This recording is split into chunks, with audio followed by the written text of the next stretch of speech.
इस क्वेश्चन में हमें हाइड्रोलिसिस प्रोडक्ट बताना है 2-ब्रोमोब्यूटेन का, जो कि ऑप्टिकली एक्टिव है क्योंकि इसके दो फॉर्म मिल रहे हैं। और जब हाइड्रोलिसिस होगा तो जैसे हमें हाइड्रोलिसिस बोला गया है क्वेश्चन में, तो बेसिकली वो SN1 मैकेनिज्म फॉलो करेगा।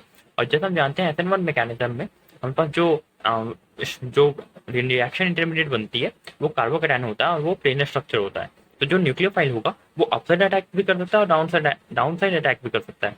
तो इसलिए हमारे पास जो कंपाउंड फॉर्म होंगे वो बेसिकली दो कंपाउंड फॉर्म होंगे और वो इनैंशियोमर्स होंगे एक दूसरे के।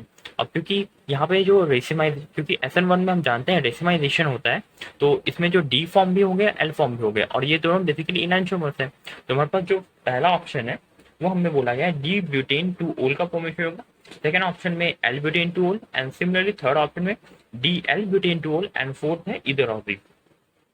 तो क्योंकि हम देख सकते हैं यहाँ पे डी और एल फॉर्म दोनों बन रहे हैं, तो पहला ऑप्शन और दूसरा ऑप्शन तो हमारे पास मतलब इनकरेक्ट हो गया, क्योंकि पहला ऑप्शन और दूसरा ऑप्शन हो नहीं सकता क्योंकि हमारे पास दोनों फॉर्म हो रहे हैं।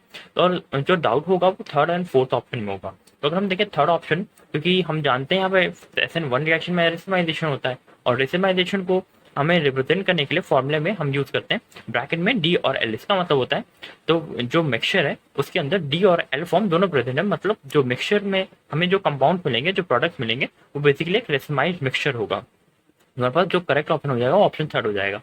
और ऑप्शन फोर में हमें बोला गया ईदर ऑफ दीज, इसका मतलब या तो डी फॉर्म होगा या तो एल फॉर्म होगा। पर हम यहाँ पे जानते हैं क्योंकि ये जो रेसिमाइजेशन होगा वो बेसिकली अपसाइड अटैक या डाउन साइड अटैक दोनों हो सकता है, तो यहाँ पे दोनों फॉर्म होंगे या नियरली इक्वल फॉर्म होंगे, इसलिए जो रेसिमाइजेशन वाला ऑप्शन है वो ज्यादा करेक्ट होगा, ना कि ईदर ऑफ दीज वाला ऑप्शन। इसलिए हमारा जो करेक्ट ऑप्शन हो जाएगा वो थर्ड ऑप्शन हो जाएगा। Thank you.